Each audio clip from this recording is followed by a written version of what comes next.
Funding for Start the Beat is provided in part by our supporters on Patreon. Thank you.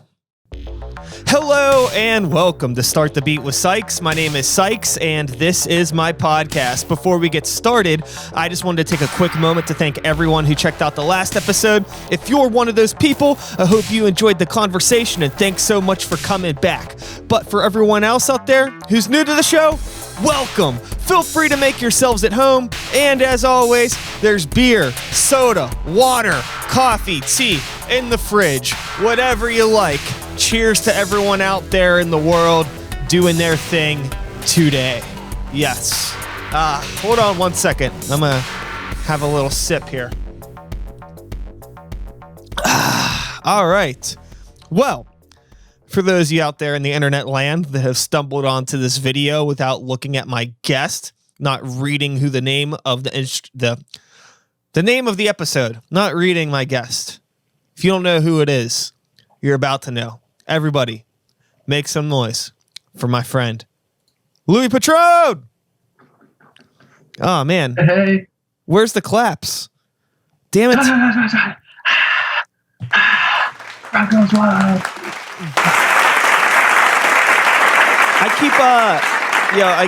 I like keep on like adding new things to the setup and I'm trying to like streamline things, but I forget that I do things. So it actually just ends up setting me back like that. But how are you doing? I'm pretty good, man. You Cool. are such a hard worker, man. I really admire what you do, for sure, man. Well, thank you, I appreciate you having me. No, dude, I appreciate you reaching out, wanting to come on and chat. It's been a complicated time for all of us out here. You know, some of us have used the past year to our advantage. Some of us, it's really gotten us down. Mm-hmm. Some, a mixture of both. How have you been holding up over the past year? It's probably been well over a year since I've seen your ass, man. It's been too long. Man. Too long. Way too long. I miss these kind of conversations between artists and creatives because we always had it at like intermittent shows and stuff like that, you know? Yeah. I mean, the cool thing about this show in general is that like even when we have shows, it's a little bit hard to like really lock in with someone when there's so much chaos going on around you. You know, what have you been doing creatively, you know, since we last spoke? I know there's a whole lot of time that's been going on, so maybe we don't want to dig into like the past, 13, 14 months, but what's going on right now with like whatever you're up to creatively, man? Yeah, so Cam Schmidt and I have been working closely on doing like the animations. So we've been putting out, as Abstract Theory, we've been putting out singles monthly just to kind of roll out different aspects of hip hop and put them all together and show the different styles and kind of put out and showcase all of our talents that we've gathered through our touring, our life experiences, moving, yada, yada, yada, you know? Totally. But through that, we found that we've got connections through other creatives and we've been collaborating with them. Like Cam Schmidt and I have been working closely to do the animation for Blue, our single that we put out in December. And that went super well. We got really good feedback on the animation style and just our collaborative efforts it sat well with our fans and anybody that was looking outward or inward into the frame, you know, from a random country. We find them on the analytics, you know, which I think is amazing that we can reach out to like Thailand or somewhere that I haven't been, but Troy's been, you know? Yeah. It's just a great feeling, you know? Yeah.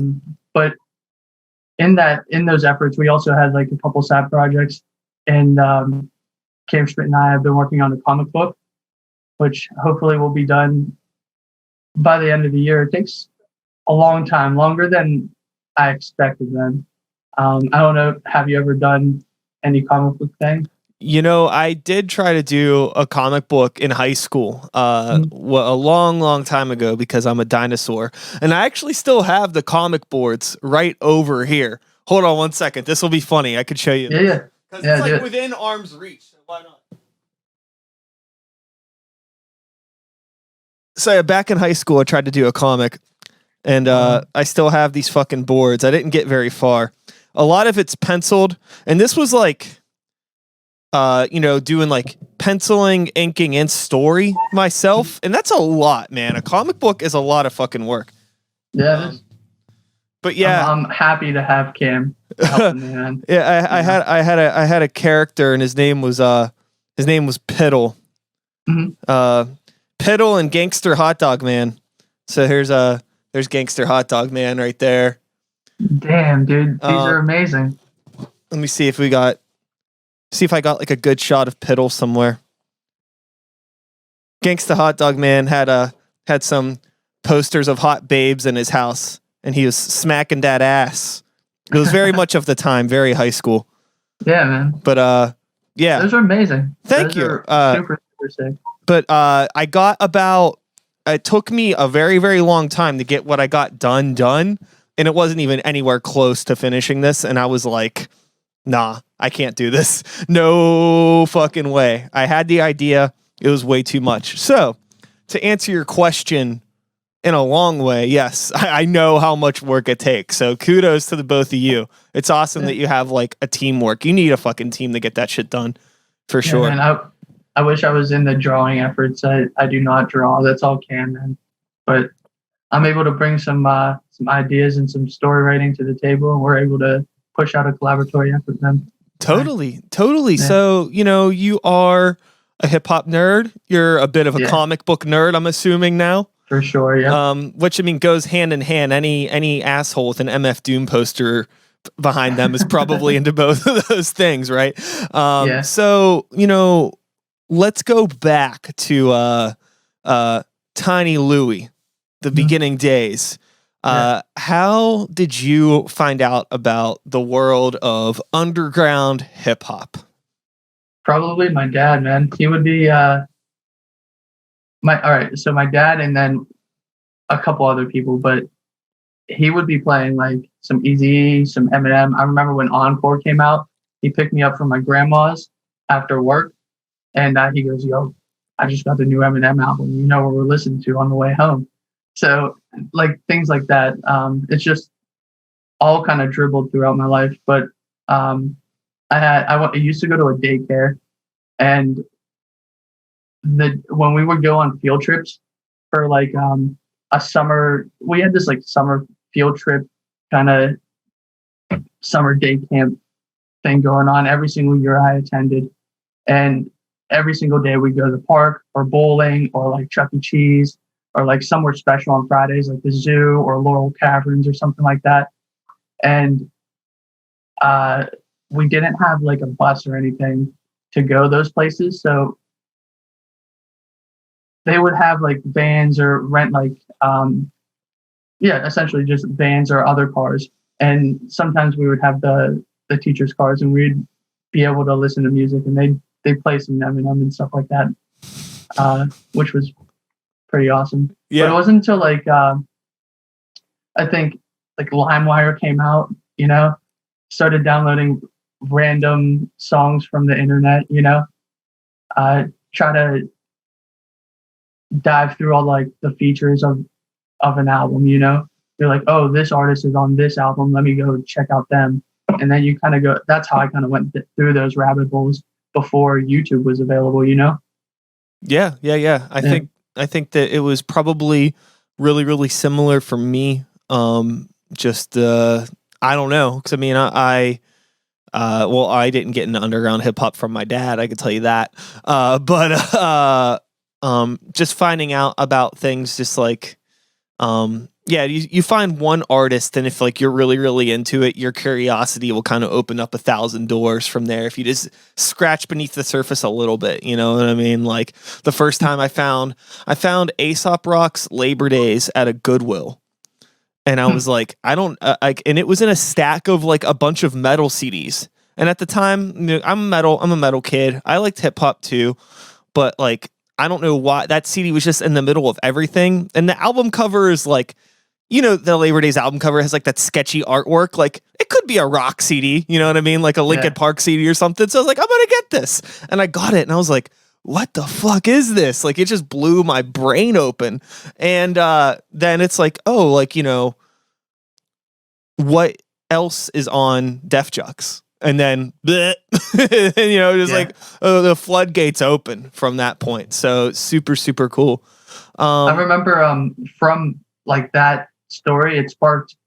My dad and I used to go to yard sales and like flea markets and stuff. I remember going up to a table at a flea market and they had a whole table of CDs. And I saw Gorillaz, what's the album with Clint Eastwood on it? That's just self-titled. Yeah, self-titled Gorillaz. And I saw it, and because I'm little, I had to be at least like 9, maybe 10 or 11. And I'm looking at it, I'm like, oh, this is a cartoon on here. This might be cool. And you flip it over, it's all the graffiti and stuff and 2D spray painting. Yeah. So I'm like, oh, I got to get this. And I was like, Dad, can we get this? And it's 50 cents. And he looks at it, he's like, oh, you're definitely going to like this. And he puts on Clint Eastwood as soon as we get in the car. And that has, who's on that? That's Dell. Is that Dell? Yeah. Yeah. Yeah. Yeah.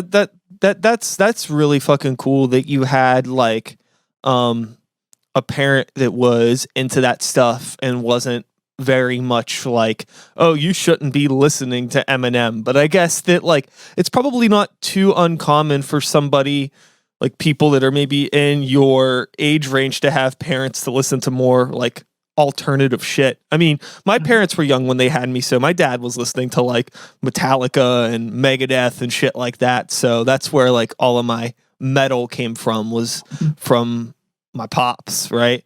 And now in terms of like, you know, your family and music and shit like that, you're doing music and, you know, what is like your family's response to like all of the stuff that you've been up to over the past few years? So my dad's super into it because I was never into sports. So now he gets to go to all the shows, you know? So he's always geeking out. He has the shirts on all the time, you know? It's pretty cool. He likes it a lot. My mom, she supports it. She lives in Georgia with my other brothers and sisters and her husband, which is my stepdad, Mark. And they all support it, which is nice. Grandmother, my nana up here, Grammy, they all love it. So that's all. It's always great to get that from like people that are really close to you, but it's also scary because I don't know. It's kind of hard to like. You've been just a kid to them all your life, so now you got to divulge like what you actually feel about the world, and usually it's. I don't know. Usually it's not as good as what you make it out to be when you're a kid or what, you know, you think it was. And when you spill out those feelings and how you feel, it's always uncomfortable at moments, you know? Oh, sure. It's like you have to be in a room, like really, you know, putting it all out there, which you do. You know, you're a very active performer. You have an energy that I definitely fuck with when you're on stage, but like trying to get that energy out in a room with like somebody that probably changed your diapers at one point in time in their life is just kind of like, what the fuck, man? Like, you know, too much, you know, I can't, exactly. my guards, I can't, it's like, I guess it can feel hard to be cool if the family's in the room, but if family's cool, then it's cool. Yeah. It's also, there's that vibe, especially with friends too. You're like, do you actually like this song? Like, and they're always like, oh, I don't want them to be afraid to say what they feel, you know? So there's like always that situation. They're always like walking on the wire and you're like, damn. Yeah. It's hard to figure out those kind of dynamics, but you know, that's how life is, man. You got to kind of talk through those things and work it out, you know? Mm-hmm. Yeah. If that's your thing. It's really interesting trying to figure out like the actual worth of your art when like you're in a bubble. You know, I think that's like sometimes, and I've had this conversation plenty of times before, so I apologize for anyone that's maybe heard me talk about this with somebody else, but maybe you have a different take on this. when we're talking about, like the weaknesses of a local music scene and maybe like the weakness of the Pittsburgh music scene, I think a problem within the Pittsburgh music scene is that a lot of people are like too nice to each other to a point where we don't really call each other out on people's bullshit, or we don't like always like have an honesty to be like, yo, like maybe that wasn't your best performance or anything like that. So like everything ends up being more mediocre a lot of the time because nobody is stepping up, because nobody's getting like told that like, yo, like you could do better. You know what I mean?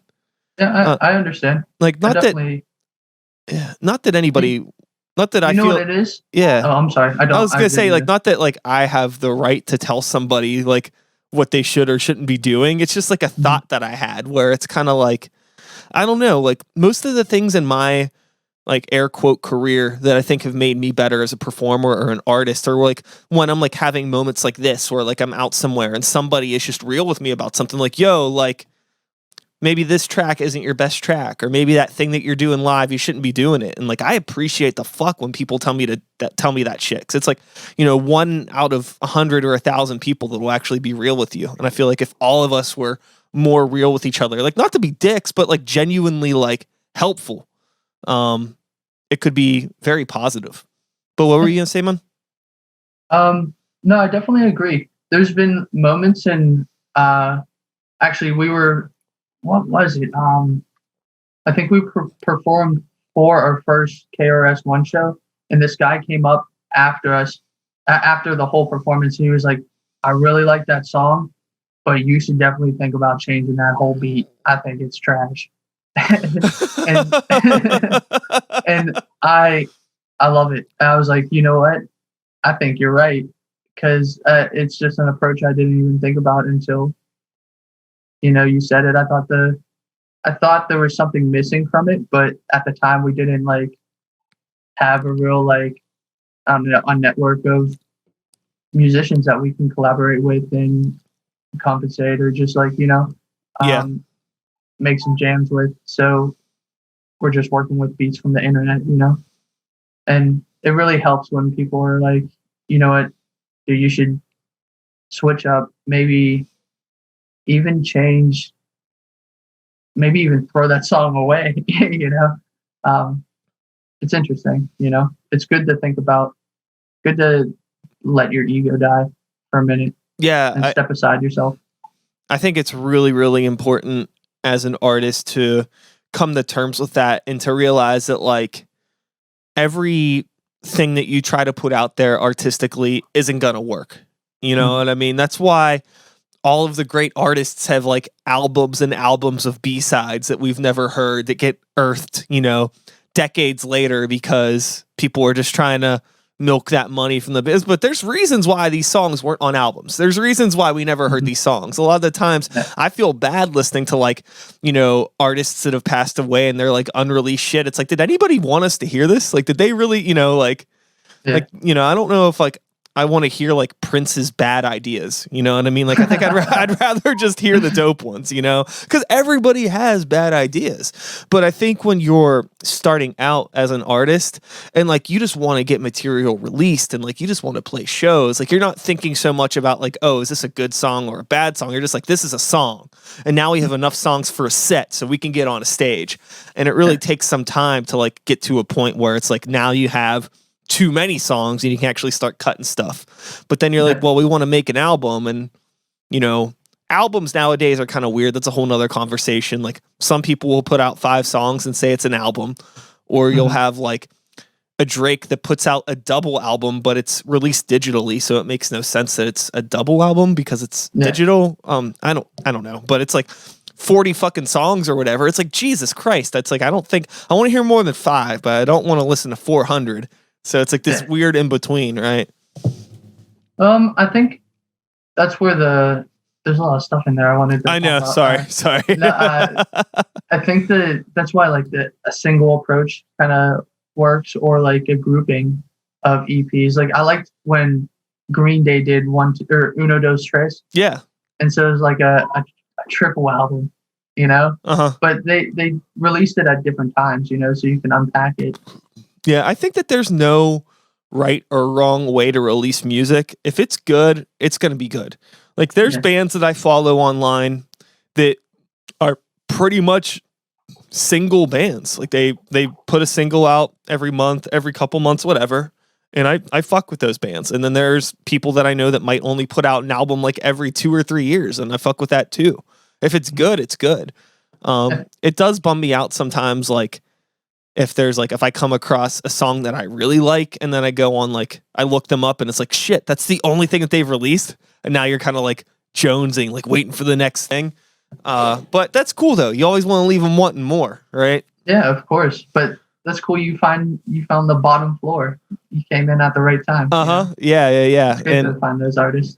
Yeah. I like that for when I find producers, online. You're just like, oh, they only got 600 views on this video. I'm gonna check this one out. And it follows through that. They're like only 1,000 views. You're like, yes, nobody's listened to these really. It's like a lost gem. Yeah, I don't think that, I mean, and it's getting worse, but like how saturated everything is right now is insane to me. When I was starting out making beats and things like that, like I didn't fucking know anybody else that made beats. I knew a couple people that rapped. And then now it's just unbelievable, like how many people do this shit. But I mean, for the most part, a lot of it is people that do this shit. If we're being honest, they're not really like in it, but they all have social media accounts and shit that's hogging up the bandwidth and making it harder just to get your shit out there. You know what I mean? Like all the fucking time I hear this, and maybe you've heard this too with stuff where like people will be like, yo, that's really good. Why doesn't it have more views or whatever? Yeah. And it's like, cause like one, for me, I feel like, okay, like if I have a video on YouTube and it has like, a few hundred hits, to me, I'm still in this place where I think it's crazy that a few hundred people want to pay attention to anything that I'm doing. But like in the grand scheme of things, I still know that like that ain't shit, because like there's people that could put out videos and they have tens of thousands of views in like a minute. Like, you know what I mean? Like all like if you were to add up the total of everything I've ever released, there's somebody else that could put out something in 5 minutes. They beat that. It's crazy. But also it's like, how much of that is real? Like the numbers thing kind of fucks with me, because a lot of it isn't very complicated to fabricate. I feel like anybody with an air quote marketing budget can all of a sudden have 25K views on their YouTube video if they, throw the right amount of money at the right person. Yeah, man. And it makes it really hard to like believe things. And I hate that like when people are looking at my video, like even if it's a friend of mine, that part of them is like, oh, this only has a few hundred views. What's up with that? Instead of like just thinking about like the quality of the content. It's like the number has nothing to do with the content itself, but it like is like this assumed worth. It's like almost like looking at like the stock market. It's like our stock value is based on YouTube views, and it's like heartbreaking. Well, it is though, because like that you can monetize off of it. That's why it is that way. And it's beneficial to those that are at that place, and you can also be at that place, but it's really hard to navigate, especially with, like you said, the amount that you can just all of a sudden buy 100K followers, for an Instagram, and now you can start like just trying to get through, and all of a sudden you see a video that's 100K views, and you're like, oh, maybe I'll stop and see this because people are also doing that. So the psychology there is kind of detrimental. It's what the Social Dilemma was kind of pointing out on Netflix, that documentary. It messes with your psyche, and there's gonna be repercussions down the line from all of the dopamine influxes, and then the lack of it from the downs, the comments, and then the lack of numbers and stuff like that. Like, oh, I'm not good enough, So there's a good psychological study that we can do on that, which I hope somebody's doing to determine like what the boundaries should be and shouldn't be, for things like this. Yeah.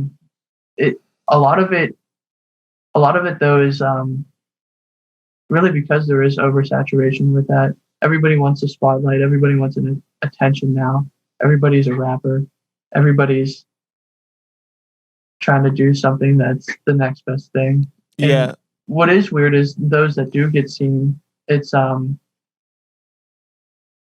real quick. Like I like 2000 maybe 19, I guess it is, or 2000. It had to be the end of 2019 or early 2020 when Corday put out his first like debut album that like got traction for him. And then a week later it's like it's gone, And then same thing, it's like Big Sean put out Detroit 2 and it was amazing, but then the next week something happens with I don't know. Like something Tekashi did, Sure. And it's just gone. Like there's a problem with that, Like, and I know people don't just ignore it, but I don't know. There's not enough. There's not enough going on to stop some of that because it is detrimental, It's wild, like watching people, like if you just like creep on someone going through their phone and look at the way that they like scroll through an Instagram or whatever, it's like they're scrolling so fast that like the only way you're going to get their attention is if you have some sort of a quick image that's going to grab them, right? Mm-hmm. And it's like, okay, and then once you grab them, it's like, well, now you better have something that keeps them there for at least 3 seconds, and then maybe you can lock them into 15. And if you get them for 15 seconds, maybe you'll have them for a minute. And then like as an artist, it starts like changing the way that you think about producing art. Like for me, instead of like, oh, like I just want to make a good song or I just want to do a cool drawing or whatever, it's like, there's always this voice in the back of my head that's like, well, you can't start a song like that or you can't start a video like that because you're not going to get the right retention from your social media. And it's like, fuck, now, it's a valid point because if I'm putting this out, I want people to see it. And how am I going to be releasing it? I'm probably going to be using social media because I don't have like a management team or PR or distribution or anything, right? So I need to be thinking about like, okay, making sure that the stuff is good. But once it starts changing the art itself and like you start catering your art to it, it's like now it's like, am I a musician or am I like a social media guru disguised as a musician? Like, what's the end goal here? To make a good song or to have a successful Instagram post? I guess it's supposed to be both, but like, it's, I don't know, man. I part of me, like, I feel like I know too much. And I wish that like, there was like this time, and maybe you can relate to this, where like back when I was like, I knew enough to like get on shows and record some songs, but I didn't know too much where like it started to like ruin the fun. There was like this, like the ignorance is bliss time frame. Been desperately chasing that, trying to get back to that for a while, trying to learn how to stop giving a fuck, but while simultaneously still like caring more than I ever have, because I do care a lot about what I do, but I find myself always like distracted by this other stuff that like I'm just not passionate about. Like I'm not passionate about social media marketing. Like I just want to make good music. But if I'm not, but it's real easy to just like get forgotten about or not have anybody even know what the fuck you're doing at all, which I feel like is like my personal case. Is like, I feel like I'm good at what I do. I just feel like I suck at marketing it. But like I also like don't have any fucks to give about learning how to get better at that, or because I feel like I've done all I can. How do you feel about all this stuff, man? I've tried to do all I can, but that like to get to get to the next level, that it does take money. You know what I'm saying? Yeah. We did use a PR company out in the UK with Blue, and it got us like a lot of organic plays that we've never seen before in different locations that we wouldn't have been able to reach. You know, it's great, but it's money. You know, it and when you're working like day to day or trying to like flip something with your that you did creatively, it doesn't reach to the masses when your numbers can't get like other people's. It's hard to maintain that kind of relationship between all those, that balance, you know. And it's always a tight rope, you know. You have to save for PR company, but you also have to pay for your mortgage or your rent, you know. But you also need a new mic, or you need to invest time into playing piano, or you need to invest time into learning a new drum beat, or trying to get half times way faster, or like just as fast as you want. Like, you know, it's just, there's so many things that you can do. It's just, you get lost in it all. And the balance between them is often very unstable. Yeah. I don't know like what it is, but I feel like, I mean, like, I hate to think that it's just money, but I'm pretty sure it really is just access to like financial resources that really like makes or breaks most people in this industry. It's like, you know, I've had people on the show that are in very, very big bands, very successful bands that have toured all over the world, have, you know, uh huge bands, you know, very just successful. There's no other way I can put it other than they're just successful musicians. And like, you know, all ego aside, it's like, I don't know if I've ever met many people that work that harder than like I do or you do or most of the other people that I know that really give a fuck about this. It seems like the main difference that most of these people have is that like access to resources, like a label or somebody willing to just kind of like front all those like those behind the scenes costs just to kind of keep the boat rolling. And it's like, how do you get to that point of like finding somebody that gives enough of shit about you and your work to like consider it an investment, to consider you and your art like an investment? How do you meet that motherfucker? I don't know. That's the problem, is the formula is different for everybody. You know, Jay-Z wrote the blueprint, but that blueprint's just a blueprint, bro. It changes constantly, especially with variables, especially with different people's personalities, individuals. I mean, it's hard to, like I said, navigate that, but you gotta, and it's all at different times because people have different life experiences that can accelerate and can decelerate those, you know? Yeah. That there's definitely no formula. I feel like aside from that commonality between the most successful musicians that I know, the other thing that all of them have in common is that they're just unapologetically good at what they do. Like, you cannot deny that they're just fucking good. And I think that there's kind of this self-accountability thing that needs to come into play for people like myself, maybe you, and maybe anybody watching or listening to this, where it's like, yo, maybe it just hasn't happened yet because like your art's not ready. Yeah. You know what I mean? I think that it's like all you could do is just keep working on making it better and better and better. And I don't know. I mean, sure, there's definitely those unsung heroes that are, you know, masters at what they do that never get the recognition. And maybe you're one of those people. I don't know. Maybe that's the hand you've been dealt. But I think that it's, you know, probably also just very likely that it's just not our time for one reason or another. You know what I mean? Like, fuck, you know, like there's so much that goes into it. And it's also COVID, man. There's a difference, man, between now and then a year ago. That's fair. Yeah.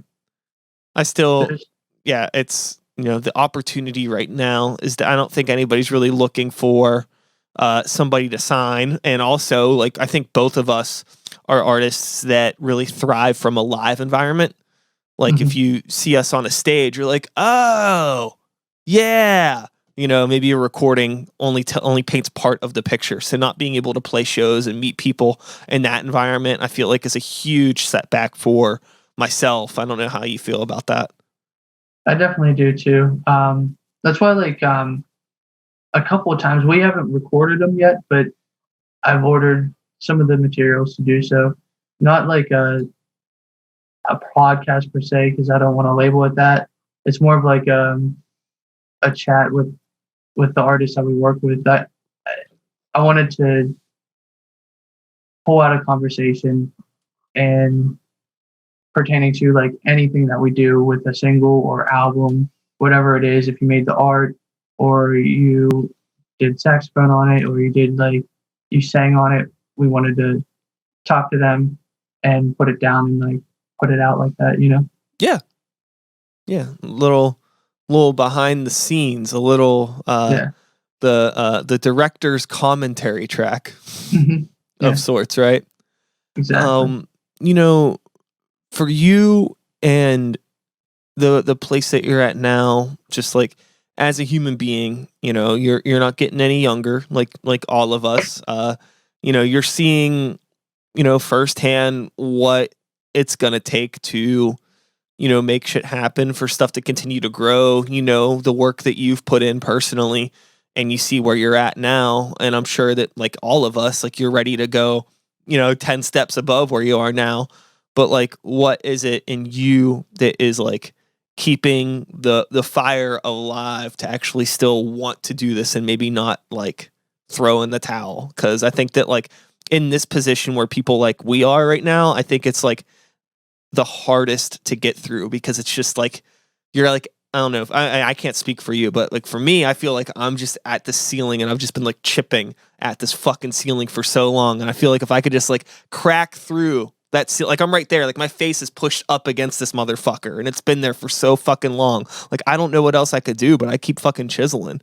Where do you feel like you're at in the scheme of all these things, and what's, motivating you to keep going? Uh, I mean, there's other aspects that I've had that make me keep chiseling at that ceiling per se, but a lot of it had to do with the fact that KRS-One, like, we got that opportunity. He gave us props that our music was good. Just like he's like one of the godfathers of actual hip hop, like the people that actually came up and created it, and they said that what you're doing is amazing. That makes me push, even when I'm not really feeling like it's the best. Yeah. Um, because I got those props, that makes me know that like I'm definitely good enough. Plus, like performing for like sold out venues and like thousand plus people, it's a feeling of euphoria that you definitely chase. It's weird. It, but besides those, just like childhood dreams, childhood moments, wanting to actually like perform for people. I don't know. I like making people happy. I like making people feel something, Yeah. Yeah. that they're like we were just talking about, like people are mindlessly swiping and looking at their phones nowadays. Um, Back in the day, it was more like you're actually talking to people. You're making a connection. Mm-hmm. But now, like people aren't even making a connection with themselves. It's hard enough to make a connection with yourself instead of another person, even somebody that's close to you. Those laws, you sit there on your phone to avoid those laws. Yeah. And so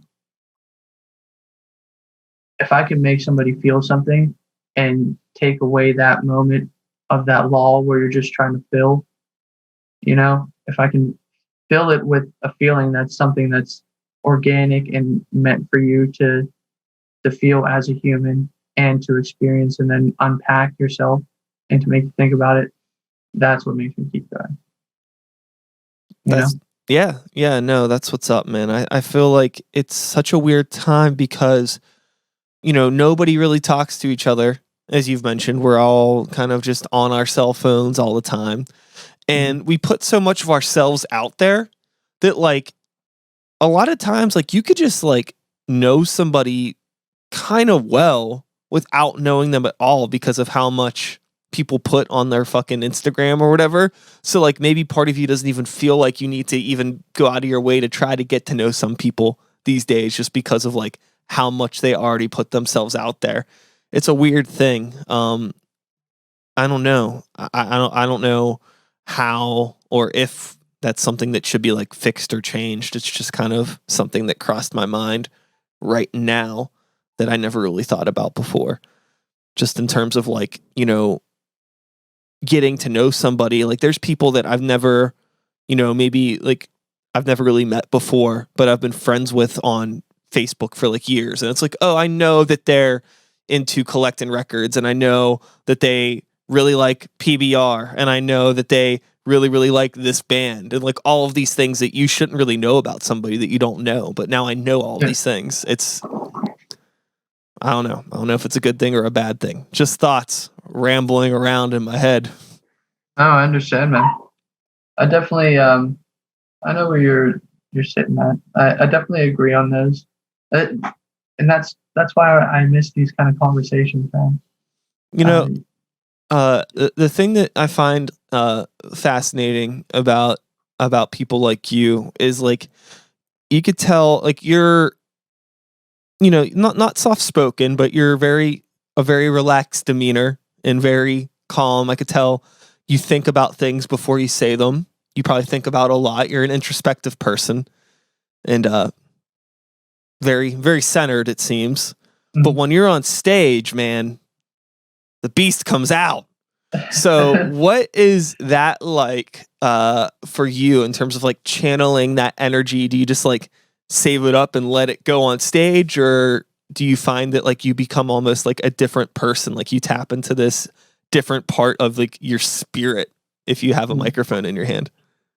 I definitely think part of it's adrenaline because there's been times where I definitely didn't even want to be there on stage performing at all because I didn't feel my best or didn't think like the content was the best or like didn't like the set list play, but the adrenaline like makes me get into it,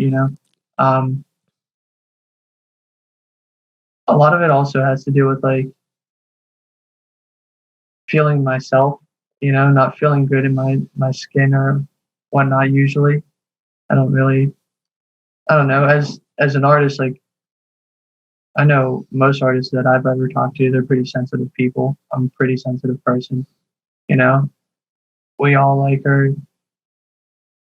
we want to make the best content that we can, but sometimes it's just not. As we discussed this whole podcast.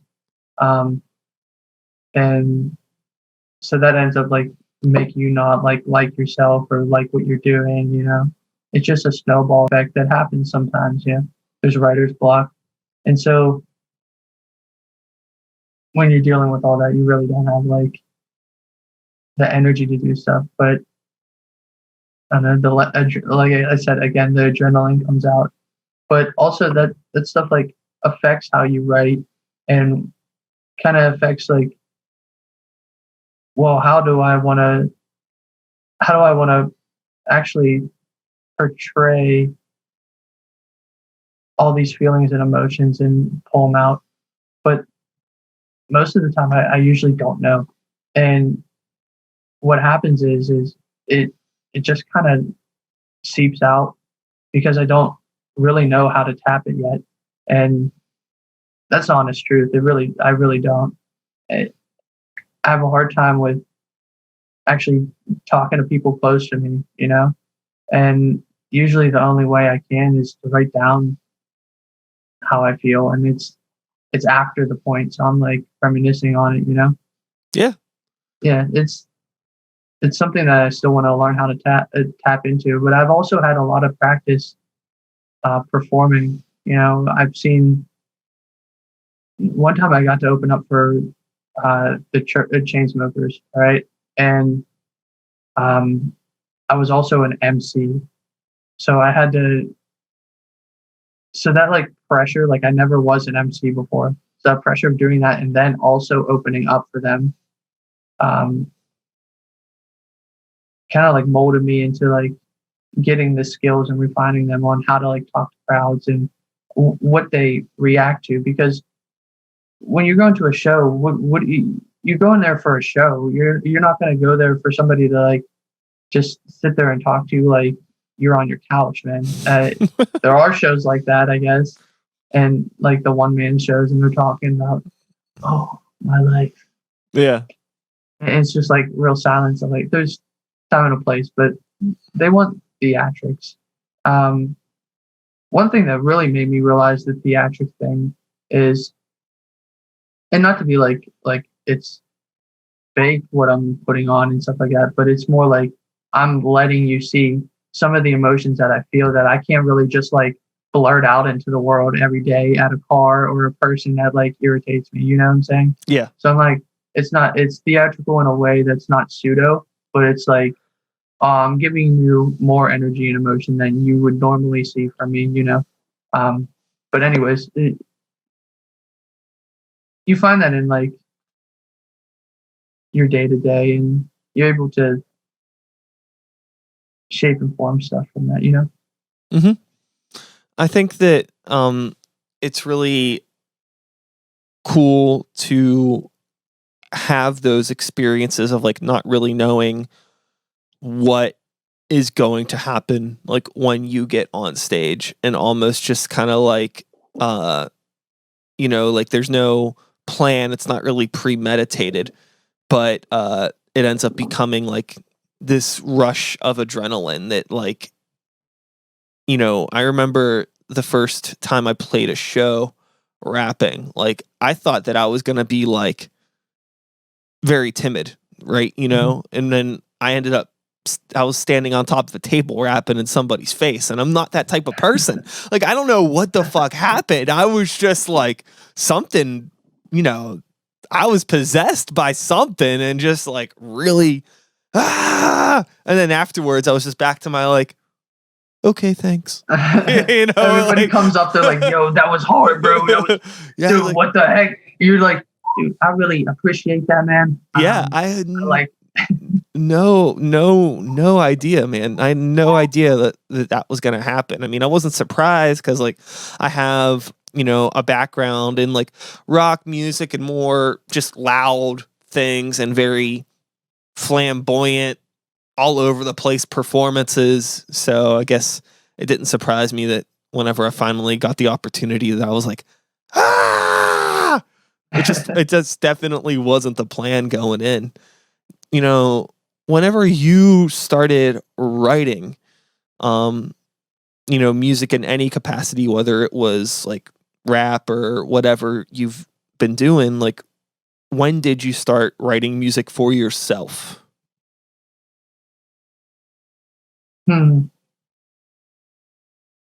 I'd say in like 2013 or 14. I used to save money because I wasn't rich by any means. I was in a single parent home, Yeah. just to save money.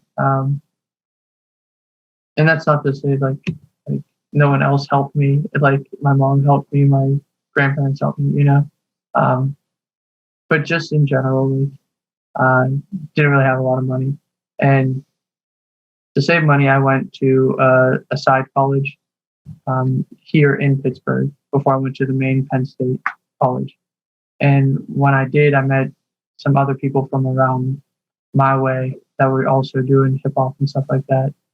And in 2012 or maybe like 11, I started dabbling in writing that form of music. I used to just want to do like rock or like some kind of jazz band because grew up on playing guitar and then bass guitar, and started to learn the piano, and um, started learning some drums, but don't really have a drum set to complete that stuff, you know. Yeah. Um, but from meeting, or in that time, I met one of my best friends in life, and we used to just kick it and stuff like that, and started recording and just, I don't know, hanging out and making music. From those kind of moments, or back then, I kind of started writing, actually writing, and it wasn't until I met the people in around my way in my neighborhood to start collaborating with each other and like showing each other music. I was like, okay, I have all these raps that I wrote down to some of these beats that I found on the internet.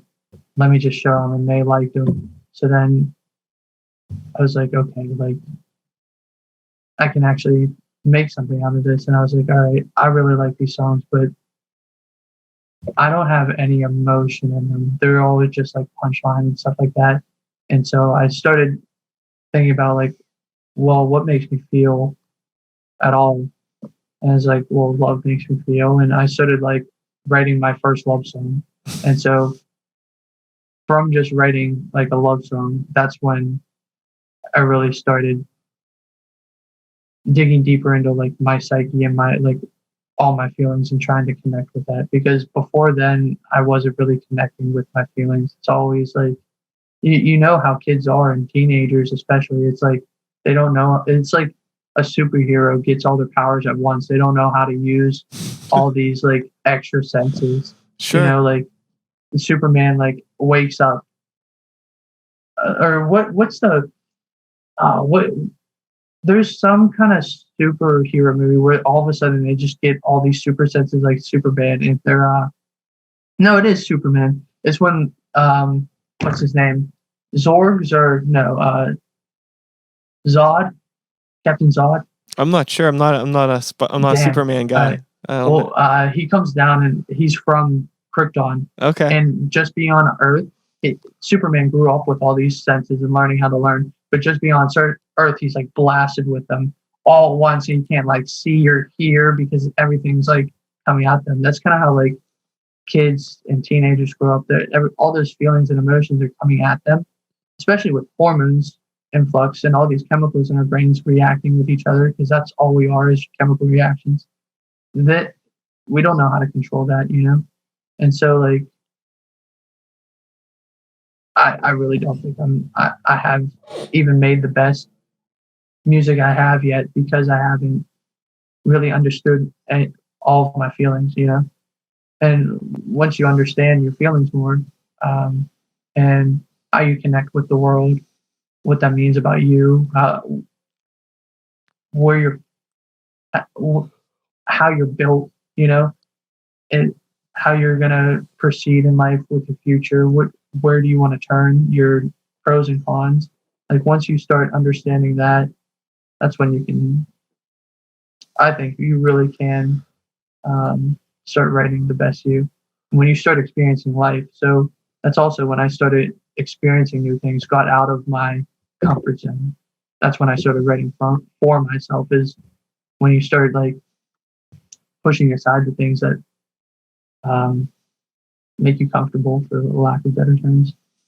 Mm-hmm. I think that it's really interesting, just learning how to become a songwriter, because, as you said, there's so much that goes into it, and it's impossible to like consider all of it at once, really, because there's just like what is a bar? How long should this go for? Like, how do I like make stuff fit to a beat? Like, you're thinking about like more of the technical things, I think, sometimes, especially in hip hop. You're thinking more about like the technical aspects over like the actual content of what you're saying. And I think it takes some time to really get that technical stuff down and kind of find your voice technically.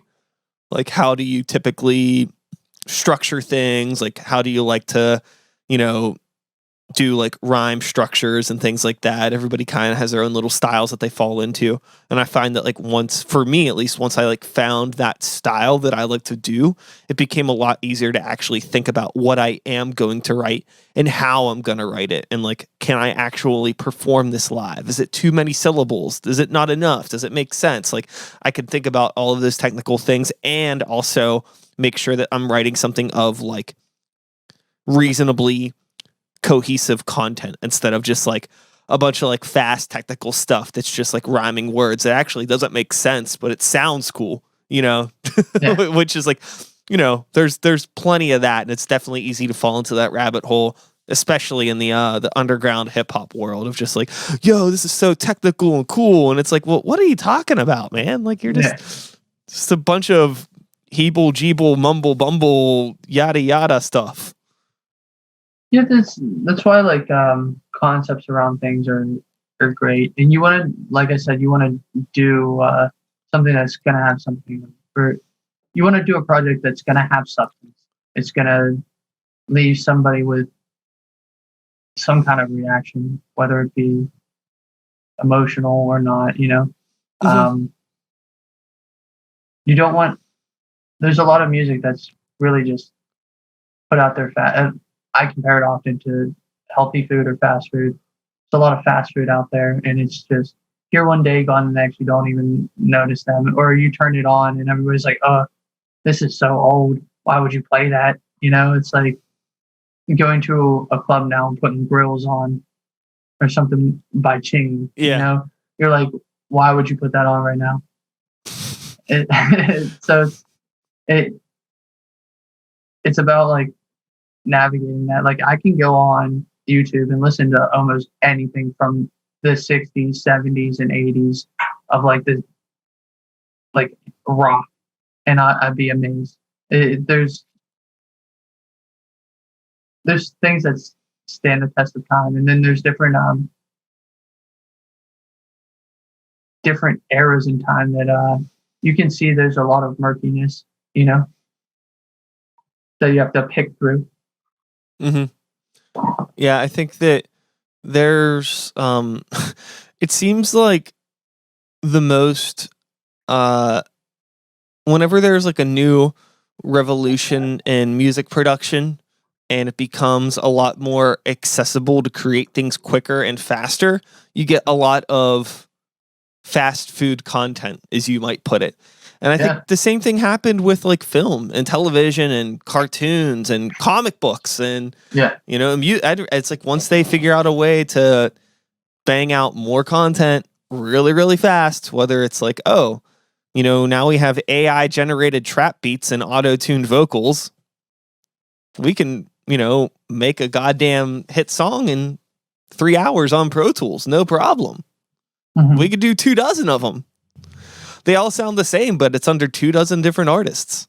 They all look the same, but hey, we're going to make our money. And then whatever.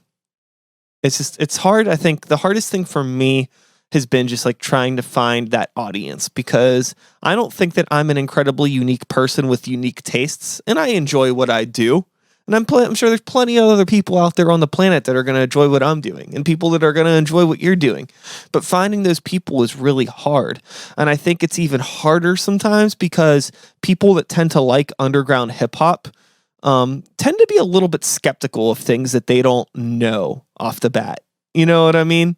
Yeah, I definitely agree. The fans can be a little hesitant to give something a chance, and it's just kind of like by default nature of the scene, of the demographic, right?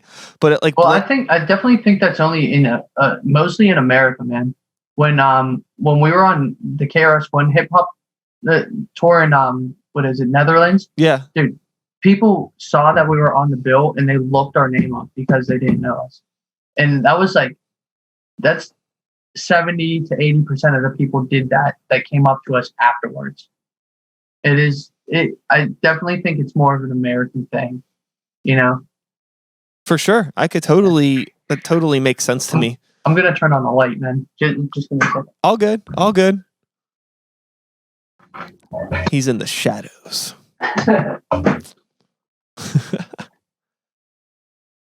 But I could totally agree with you that it is probably more of an American thing, no doubt. Yo, he's back. He's back. He's lit up. I definitely think that it's not too much of a American fault. I think there's a lot to deal with media, like social, the whatever you want to call it, the modern media for television. I think they have an effect on it, and a lot of people's psyches have been molded to that kind of, I don't know, way of thinking. Yeah, you're probably not wrong. I think that it's an interesting, just again, it's just like being in the middle where like I feel like I personally exist in this gray area where like I'm not like, I know that there are people that know who I am and what I do. I know I'm plenty aware there's people that are aware that I exist. So I don't think it's like this, like, nobody's paying attention to my work. Like, I wouldn't say that. Like, I know that there are people that are into it. But I feel like, I guess it's back to that ceiling thing where it doesn't really seem like there's like an influx of new people that come in. I feel like it's just been like, for like the past, we can't even count the past year though, really. But if we do count the past year, we say like, like since I put out my last record, right? It just doesn't feel like it's like, it just feels like it's the same people. Like if I would have been able to have an album release show, I feel like it would have been the same people. And that's weird. It's like, how do I expand past this? I'm thankful for like that I've got what I got here. I managed to get this many people to give a fuck about what I'm doing. But like, how did it stop? Mm-hmm. I know what you mean, man. It's that's where I was going with the blueprint thing. Is like, there's not one way to do that. I've been trying to access it too, man. Like I went overseas and thought like, naively thought that just because I was opening for KRS-One, that was going to lead to something even bigger. And it may in the future because I had that experience. But right now, it's not immediate, It's not like, oh, I got like 2,000 more followers because of it. We got 100. But those 100 on the silver lining, those 100, we've spoken to all of them and we've talked to them organically. And those are like the organic members that have started striving or getting driven to our social media and stuff like that. So it is a lot of footwork, a lot of legwork that kind of chips at that ceiling per se, Mm-hmm. And I don't know. I like creating some like weird content that's like, I don't know, a dope giveaway, Like, hey, you hurry up and pre-save this, you get a free cassette tape. Like, people don't listen to cassette tapes anymore, bro. Yeah. And it's like, yeah, I know, but like, isn't that cool? And I just like that that I'm going to be on cassette now, And someone has to go out, if they really want to, they have to go out and find a cassette tape and get it. But that just means they're doing something for themselves. You know what I'm saying? Yeah. They're doing something to make themselves happy and be like, yo, I can't wait to listen to this on this, that isn't around as much anymore. Or like, the last song that we released is Tape Decks, and that was, 2 weeks ago? A week ago? About a week ago. It was super dope. People that pre-saved, I have them right here. They get a 20 by 20 poster. Oh, that's cool. Well, not people that pre-saved, but the first 10 people that pre-saved. Got it. Yeah. And it's like,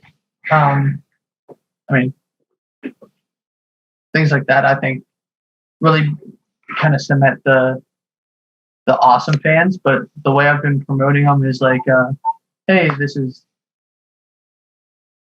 what's coming out in like a small video. It seems people gravitate towards videos a little bit more on Instagram nowadays. And Instagram's like one of the hubs. So is TikTok. TikTok's all videos, you know.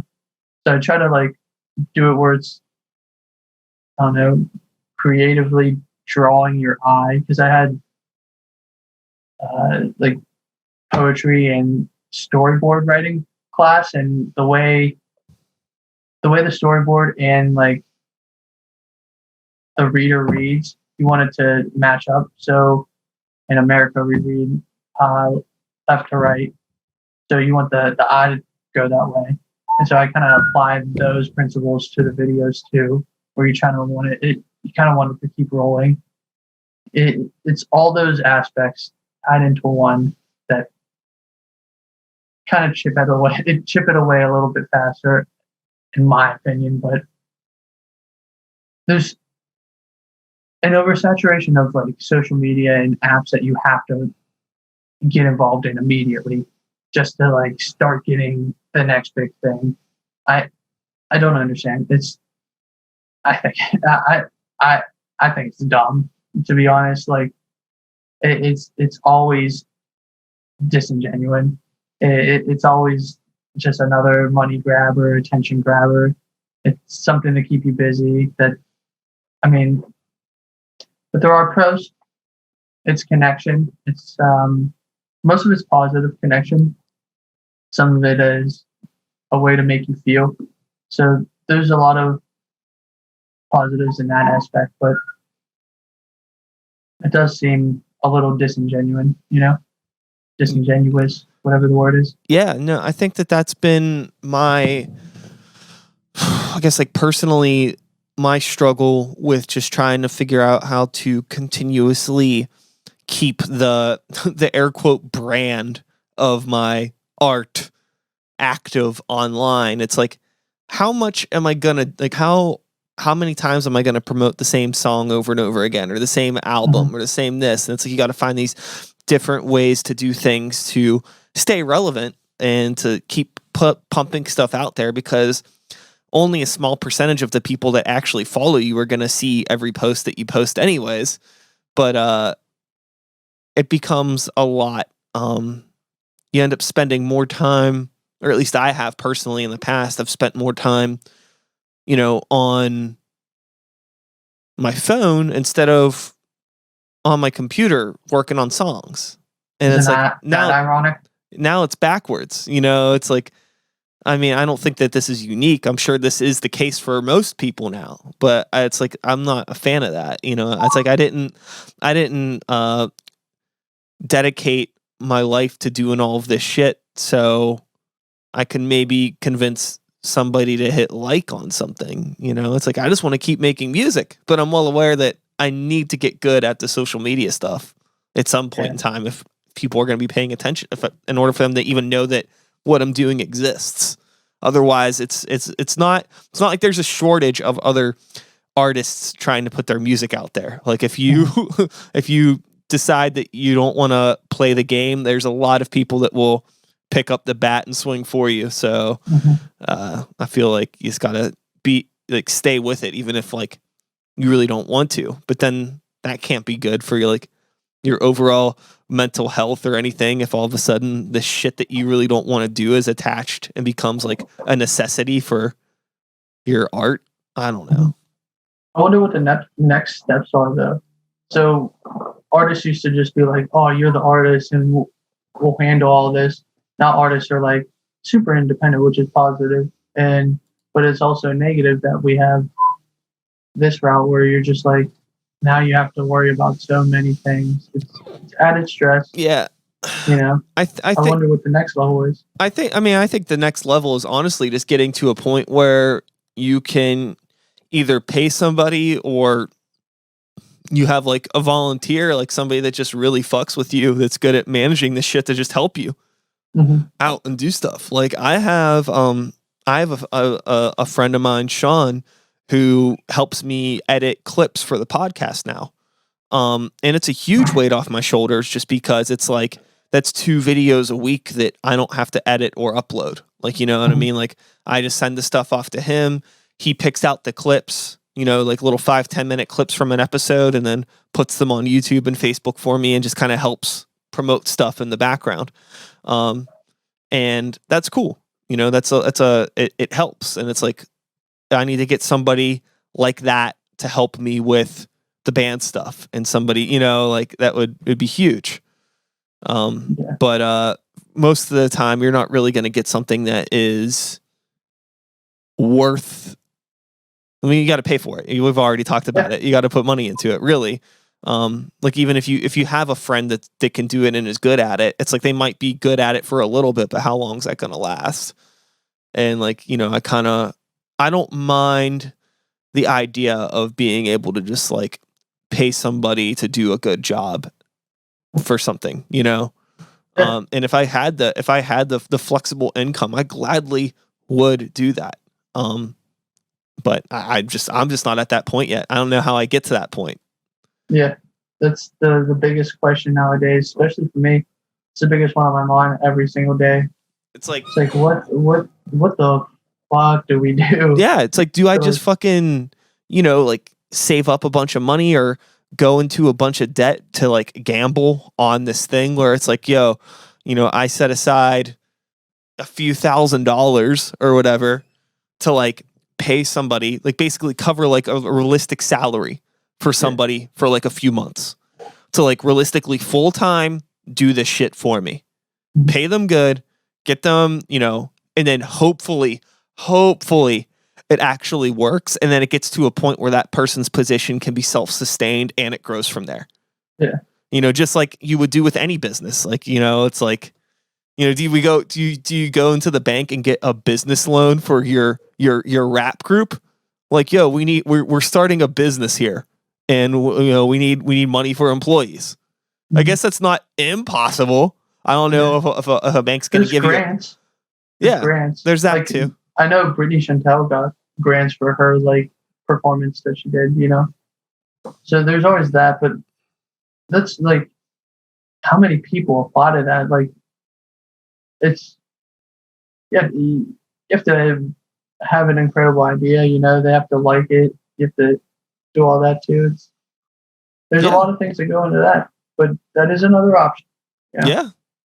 I think the options are there. I just think that a lot of it too is whenever you're an underground artist, you have this mentality where that like maybe thinking that like certain places aren't for you because it's no longer underground. Like if you were to like actually try to get a loan, or like when you start introducing finances in any sort of way, it like pulls you into a different world that I think a lot of people aren't always super comfortable with, which I totally get. And it's like, considering those options and still considering yourself like a DIY artist, a lot of people have a hard time, I think, relating those things together. But I don't see the difference in it. I think that, just because you're putting a lot of money into what you're doing, that doesn't mean that you're like, I don't want to use the word sellout, but I don't know. I feel like there's a way to what's like, I guess ultimately what I'm trying to say is that I think that the idea of just putting money into your work, your project, your business, or whatever, it's no different than any other business, and you shouldn't be afraid to put money into it if it's something that you're able to do. I think it would be a huge help, but you got to be serious about it though. Yeah, I think that for some people there's like a weird stigma almost, I think, against that. Maybe not so much in underground hip hop, but definitely in more of like underground rock or punk or anything where it's kind of like more of a something that leans more towards like anti-capitalism and all of that sort of stuff, where you maybe don't want to you don't want to make it seem like you have all of this money to throw around at things that are maybe considered frivolous in certain communities. Like, you know, like, why are you putting thousands of dollars into yourself, and when you could be donating that money or putting it in, you know, this or that, which, I mean, those are valid things too. So it's like, fuck, man. I don't know. I don't know what the right or wrong decision is sometimes, man. Yeah, but there's something to say for someone that like donates it back into themselves. Like, who was it? Was it Travis Scott? He donated all the money that he made from his tour and put it back into the tour. He made the awesome like super stage and stuff like that. But that brought him to another, like, he chipped away at that ceiling and made another level for himself, you know?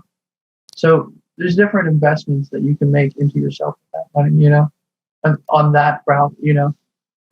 Yeah. I think it's just a matter of like, how confident are you in yourself, in your product, I guess, not to call like an art a product, but if we're talking about business, it is, right? How confident are you in it? And if you're confident enough to make a crazy investment, I think that it's almost necessary probably at some point. Mhm. And then just hope that, you know, you get some customers and it could become self-sustained, and then maybe somebody comes along and they're like, hey, I want to help you manage this, because they see something in it for them. But at this point, it doesn't. I feel like it doesn't really. I don't know. I just don't know how you get.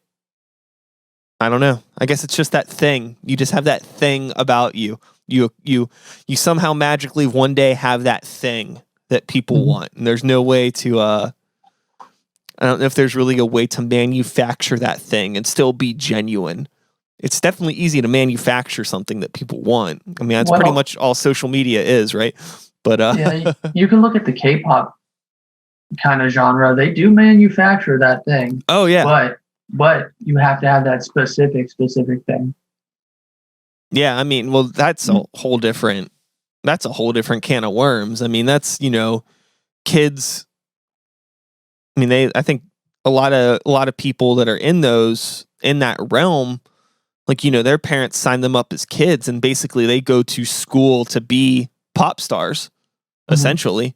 You know, it's like no different than like fucking taekwondo or some shit. Like, you start out really young and you work up through different levels of, like, you know, like you're learning your curriculum and singing, and then and dancing and exercise to keep fit and fashion. Like, they teach you all of this stuff.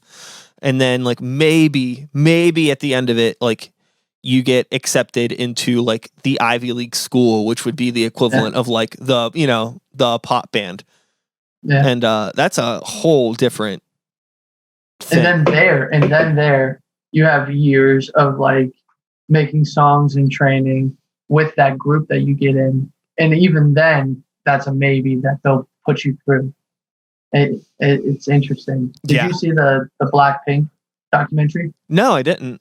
Dude, that is a good documentary. Yeah? Yeah. Do you know who, you know that group, Blackpink? Yeah, I'm familiar with them, yeah. One of the biggest, I think they did, like, they topped every K-pop artist, or like a lot of other artists too, and how many people view them and yada, yada, yada. Yeah. What's that documentary on?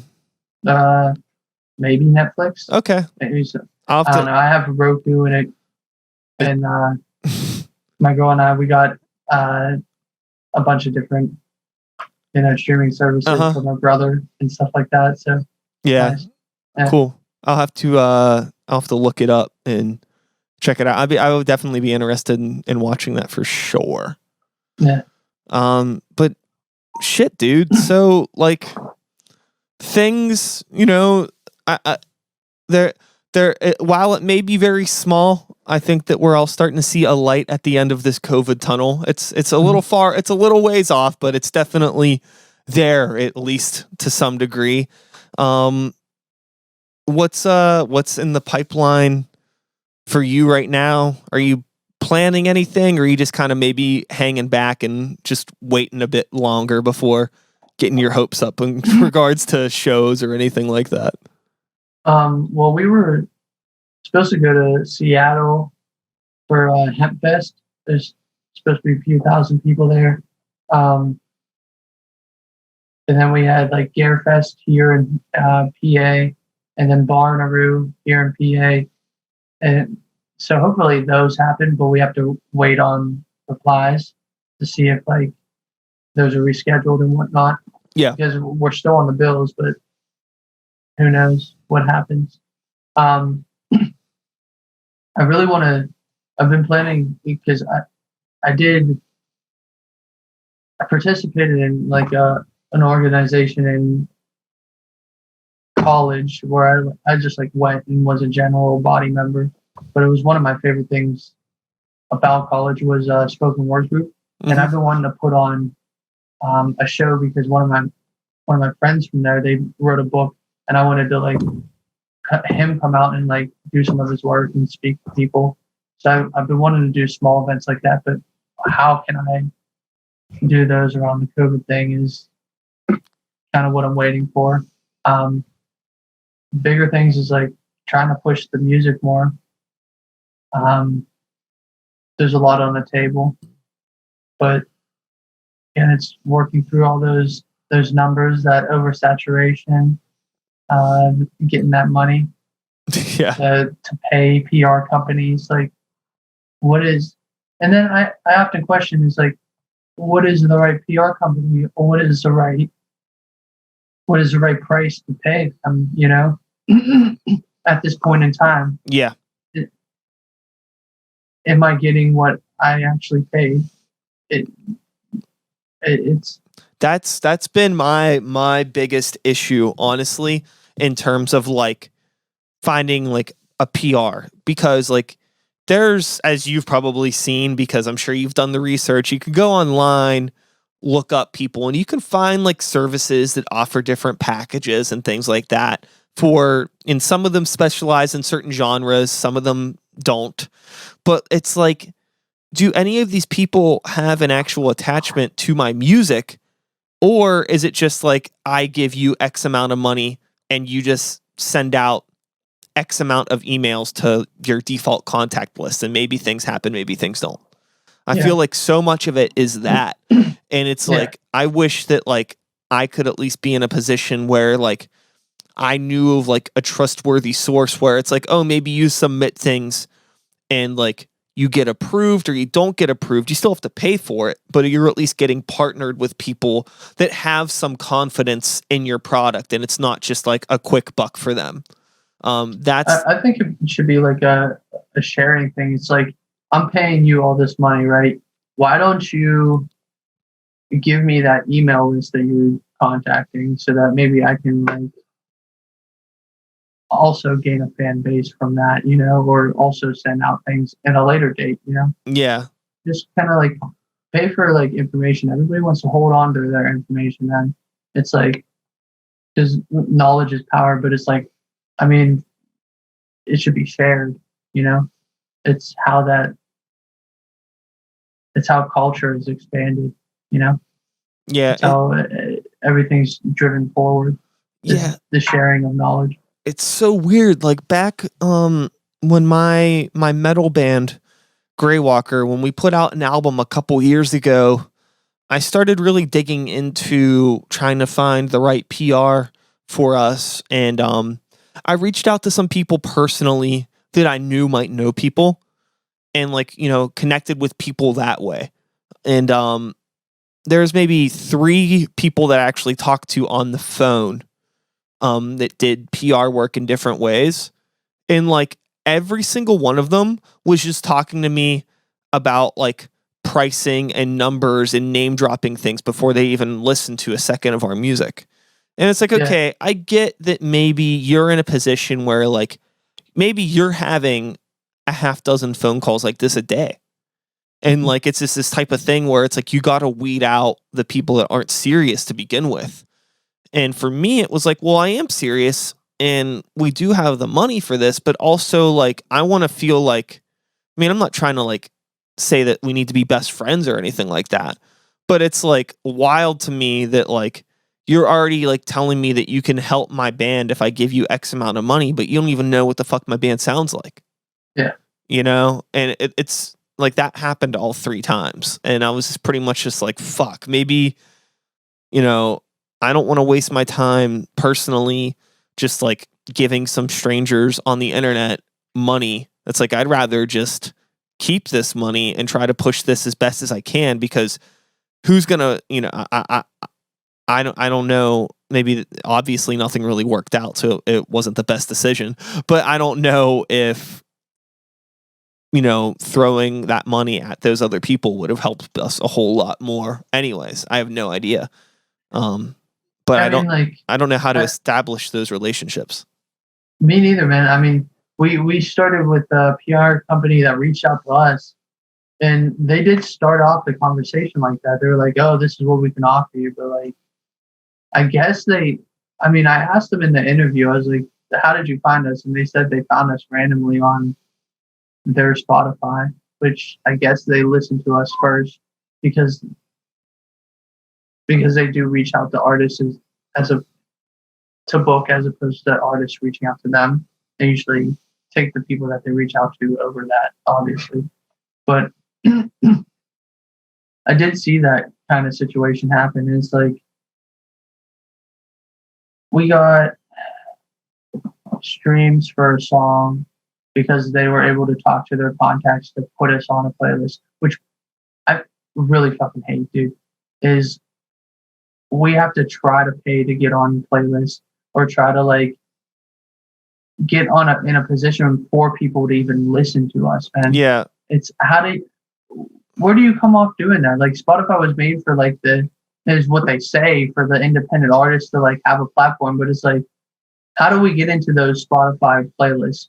You only like, they'll only accept your song for consideration before you even put it out. Oh yeah. Yeah. And so like now Spotify has all these playlists that they have and that people follow, but it's like, how do I get into that playlist, bro? There's no submitting to you afterwards, I doubt that you even actually consider it. It's like an algorithm, maybe. Yeah. That whole way that you submit music to Spotify's playlist is so fucking weird to me. I find it really strange that it has to be before it's released. Mm-hmm. I mean, I can understand maybe you don't want to submit like an old song, but like, I mean, like, God, like, like 4, 5, 6 months after release date, I feel like should be open game. And sure, like, you can only submit something once. You can only submit a track from an album once. That's fine, or whatever. But like, the fact that it has to be before release date is insane. And then when you are like uploading stuff on there, because I'm sure you've used this, right? Like through the Spotify for Artists things, where like when you're like creating your pitch, like you got to like attach all of these moods. Like, how does your track sound? And like one of the options is like fierce, energetic. I'm like, what the fuck is this? Like nobody that listens to the kind of music I like is like, oh, I'm looking for something fierce. Like what are these? What is this that I'm participating here? It's disingenuine. It's another screen for people to look through that make them something that they're not. Like, why do I have to tell you that you don't even have the option that I want? Like, wait, this isn't even jazz hip hop. It's like, sure, it's like electrical new age hip hop. You know what I'm saying? It's new age hip hop. You don't even have that option. You don't even have the feeling. I want to feel. Yeah. It's a doldrum feeling. I don't know. Sure. It's something random. You don't even have that feeling there. Yeah. And then you want me to write a little bio what this song's supposed to make you feel like. Dude, I've gone on like some editorial playlists for like alternative hip hop and weird electronic music, and there's some like wild ass shit that they put on there. So it's not all like super accessible stuff. Like there's some very left field, outside the box weird shit that it's like in my brain, anytime I like hear those songs, I'm like, what fucking options did they pick? Because it's like this wildest stuff, and it's like, is this really just luck of the draw? I mean, you got to consider there's probably thousands upon thousands of submissions going in there every day. Yeah. so much. And I would like to think that there's maybe somebody that's actually like curating that at some point. Like somebody's job, like all those playlists maybe have like a team full of, like a small team of editors for that playlist, right? That are hired by Spotify, and part of their job would be to listen and skim through the submissions. And there's probably so many submissions that it gets to that point that I was talking about earlier with like the endless scroll, where it's like, oh, now my song, it better fucking get everybody's attention in like half a second, like quicker than a bar. Like the way that everything starts needs to be like, it has to be perfect. Like the first 5 seconds of your song have to be perfect. It's like the most important thing. And then with those breakdowns that they actually have you ask, I guarantee you that also relates to the algorithm and how you get placed, man. And it's just like, why can't I go to the actual Spotify playlist that I really think my music fits to, and then submit to them? Because like when you're submitting to everything. Okay? Yeah. And they're just actually asking you for a general term of like what you think your track is supposed to be in. Like what the fuck? Like actually listen to the music, or like, I don't know, do something differently. Especially because like if there is a team, right, for that specific playlist for editorials, just so it's not as lost in all the files, why don't you have people actually reach out that way?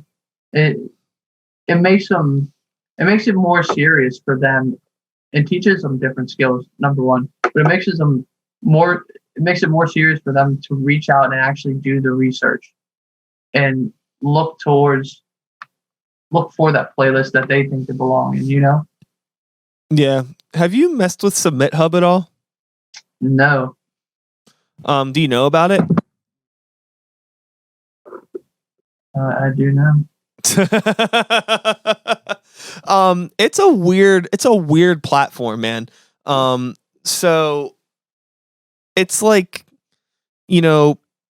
basically like you pay to maybe get onto Spotify playlists. Like the way it works is you go on and you buy these tokens, right? And then you could submit tokens to different people that have different playlists, but you can actually seek out these playlists and then you could submit to be on them. And then like if you get approved, like there's all different stipulations. Some people will just put you on the playlist indefinitely. Some people might be like, oh, they rotate their playlist out every couple weeks. There's also people that will do stuff like, oh, they'll share your shit in their Instagram story and blah, blah, blah, blah, blah. And I did it once. I threw like $75 at it and just like attacked a bunch of different people on all different angles just to see what would happen. And I would say like maybe like 15% of the interactions that we had were genuine. We got a couple people that messaged us. The other thing that's cool too is if people turn you down for their playlist, they'll tell you why they turned you down, which I thought was actually pretty cool. Like, oh, like this doesn't fit my mood, or like I think the production on this track isn't good. I got like a lot of cool feedback from people that turned down our stuff, which I thought was helpful. And the people that did submit it, some people were really cool. They added it to a playlist. A couple people actually followed us online. But it's still like, again, it's just money. It's like, if you have that money to play with and you want to fuck with that, it's a cool resource. But like at the end of the day, it's like, it's hard to see like how much it really helps. At the end of the day, I just feel like, oh, I'm out $75. And then you have to figure out if that playlist is real. That's all. Spotify doesn't put that on Spotify at all, whether this playlist is real or not, or run by bots. All right, you don't know that. And then some of these Spotify playlist curators are just running bots and boosting plays, right? And so you're paying for that, right? And they're not telling you that. Yeah. Maybe they do tell you. Maybe you don't know. I don't. So I don't think I didn't experience anything like that. It did seem like the stuff that we got added to was genuine, but none of it was like huge. Like they weren't very huge playlists. They were playlists, which is, I appreciate the underground support. It wasn't like nothing popped us off, but I could see where you're coming from. Yeah, man. We got into, like they'll curate stuff, but they'll have you pay, right, to like get on that playlist, maybe be considered. But they, it was a World Star hip hop playlist, like an actual one from World Star, and they had somebody curating it and boosting everything. So then Spotify took our song off of Spotify. Oh, because it was attached to that playlist. Yeah, but like in the playlist they had Drake, they had like 21 Savage, or like random artists like that, and you're just like, why didn't those songs get taken off too? They're like still in there. It targeted only an independent artist, but like, and we didn't even know. It's like there's no genuine aspect to that interaction there. It's like we're trying to figure out how to get on a Spotify playlist. We think we find somebody to help us that was like really likes our music, and they put it on there, and then they falsely boost all of our music and makes us feel like, it made me feel shitty. It's like, oh, I thought that people fucked with my music. Like I thought people like actually liked it like that, and it was just like a shitty booster, you know? Yeah. So it wasn't even like the actual numbers. You're just like, wow, makes me feel weird. Yeah, definitely. Definitely. That would be like I don't know what the equivalent of that would be, but I could definitely see that being like a bummer. Cause you're probably all stoked. You're like, oh shit, like this is working. So like Submit Hub has like actual genuine people, or do you actually? Yeah, because there's a website that you can go to where you put that playlist in there, and you could see the followers when it's like a graph, almost like you would see on your stocks. So like when I was on Submit Hub, I feel like users can rate the people that like have accounts on there. So like people that have good ratings, it's like, oh, like this is legit. And then you'll see some that are like really bad ratings, and maybe those ones aren't legit. Like it's a very transparent platform, you know, because like you can like leave reviews for the people that post your stuff. Like if somebody shares it, you can like a community feedback that's public. Like, oh, like this person, you know, didn't accept my song, but they were cool about it and gave me cool feedback. So like you can still give them positive feedback, and you could see all of that shit before you decide to submit your song to that person. Like you can read all of the positive feedback, and it tells you like how often they approve people, how often they disapprove people, the type of music that they tend to like sharing. Like you get like really cool statistical breakdowns. And there's a lot of people on there too where if they don't accept your song, they won't like take the payment from you. They'll basically like refund you the tokens if they don't accept it, which is cool too.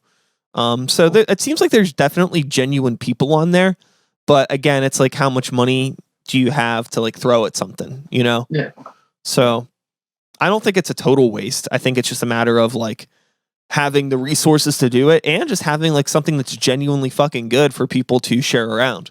You know what I mean? Like if you're confident in your track and you just want to get a boost on it and maybe get it out to some more people, it's not going to hurt. Yeah. So, well, as we wrap things up here, I believe that we could probably go. I mean, I could probably do this for another 2 hours with you if I'm being completely honest. Yeah. But you know, maybe we'll save it for another time. It's because how long can somebody listen to one episode is really what it boils down to. It gets wild sometimes. It gets wild sometimes. It does. It does. I listen to like 3-4 hour podcasts. Yeah. And sometimes it'll take me one day, but sometimes I'll break it up into a week. Yeah. I really enjoy it, man. Yeah. Well, we could definitely do this again sometime, man. I had a good time talking with you. I hope that maybe the next time we do it, it could be more, you know, you could be here. We can be more face to face.